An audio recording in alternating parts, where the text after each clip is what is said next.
बच्चों नमस्ते। क्वेश्चन है, it is important to balance the chemical equation to satisfy the law of conservation of mass, which of the following statement of law is incorrect. बच्चों हमें इसमें ना incorrect बताना है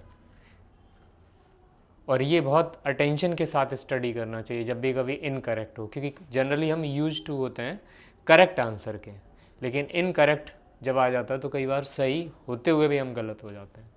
तो बच्चों देखते हैं पहला, the total mass of element present in the reactant is equal to the total mass of the element present in the product. तो एक रिएक्शन से समझते हैं, जैसे H2 है बच्चों और O2 है। जब ये रिएक्ट करेंगे तो यहाँ पे क्या फॉर्म होगा, H2O। बैलेंस कर लो, यहाँ O कितना है 2, तो 2 से मल्टीप्लाई कर दिया।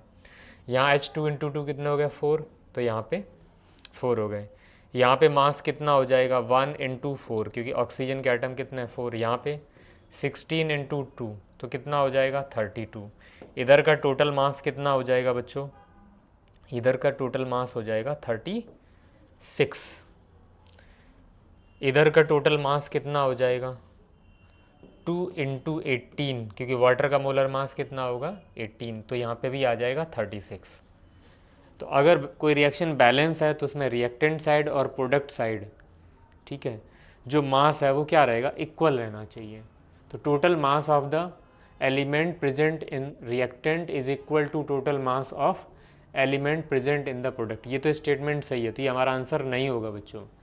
उसके बाद बी आंसर देखो, the number of atom of each element remain the same before and after in chemical reaction. ये भी बात सही है। इधर देखो हाइड्रोजन कितने हैं बच्चों 4 हैं, ऑक्सीजन कितने हैं 2 हैं। इधर भी देखो हाइड्रोजन कितने हैं बच्चों 2 इंटू 2 4, ऑक्सीजन भी कितने हैं 2 हैं, तो ये तो बात सही है। सी स्टेटमेंट देखो, द केमिकल कंपोजिशन, कंपोजिशन का मतलब होता है बच्चों ratio of the reactant is the same before after the reaction. मतलब रिएक्टेंट और प्रोडक्ट का कंपोजिशन क्या रहेगा, सेम। अगर कंपोजिशन और रेशियो अगर सेम है तो फिर इसका मतलब कुछ चेंज ही नहीं हुआ, और अगर चेंज नहीं हुआ तो फिर रिएक्शन भी नहीं हुई। तो इसका मतलब ये स्टेटमेंट बच्चों ना रॉन्ग है।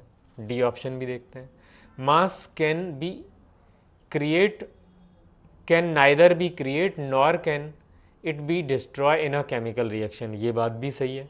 मास इधर भी कितना था बच्चों 36, इधर भी कितना है 36, तो ये स्टेटमेंट भी सही है। तो रॉन्ग आंसर बच्चों सी है, इसलिए हमारा करेक्ट आंसर क्या हो जाएगा सी, क्योंकि इसमें इनकरेक्ट आंसर ही पूछा है बच्चों।